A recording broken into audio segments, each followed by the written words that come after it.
नमस्कार दोस्तों, स्वागत है आपका हमारे इस वीडियो में। आज के इस वीडियो में हम जानेंगे किसी भी मोटर में कैपेसिटर लगाना क्यों ज़रूरी होता है, क्या काम होता है इस कैपेसिटर का, क्या इस कैपेसिटर के बिना हमारी मोटर चल सकती है।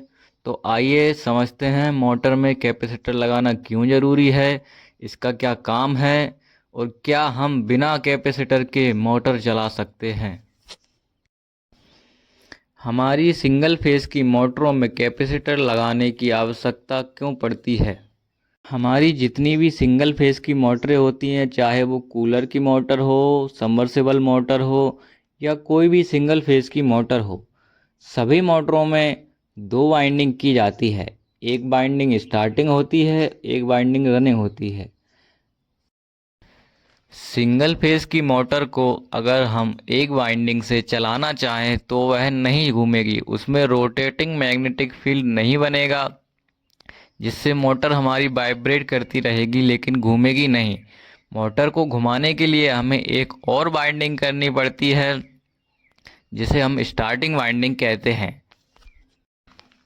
स्टार्टिंग वाइंडिंग में हमें फेज सप्लाई करने के लिए एक अलग से फेज देना होता है, जो हमें कैपेसिटर के द्वारा मिलता है।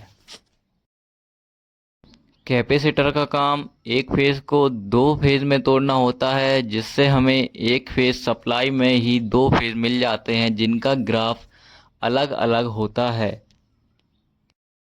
क्या हम बिना कैपेसिटर लगाए मोटर को चला सकते हैं? जी हाँ, हम बिल्कुल मोटर को चला सकते हैं बिना कैपेसिटर लगाए। उसके लिए हमें मोटर को एक स्टार्टिंग टॉर्क देना होगा, जो हम मैन्युअली दे सकते हैं और हमारी मोटर घूमने लगेगी। तो आइए आपको दिखाते हैं। आप देख सकते हैं, हमने ये एक हमारा फर्राटा फैन का मोटर है, इसमें हमने सप्लाई दे दिया है। अब हम इसको स्टार्टिंग टॉर्क देंगे। स्टार्टिंग टॉर्क देने के लिए हमें सप्लाई देकर छोड़ देना है और फिर रोटर की शाफ्ट को जोर से घुमाना है, हमारी मोटर घूमने लगेगी। आप देख सकते हैं, आपने देखा मोटर बिना कैपेसिटर के चल सकती है, लेकिन ऐसा करना ठीक नहीं है, इससे हमारी वाइंडिंग जल भी सकती है। तो कैपेसिटर का यूज़ करें और मोटर को जलने से बचाएं।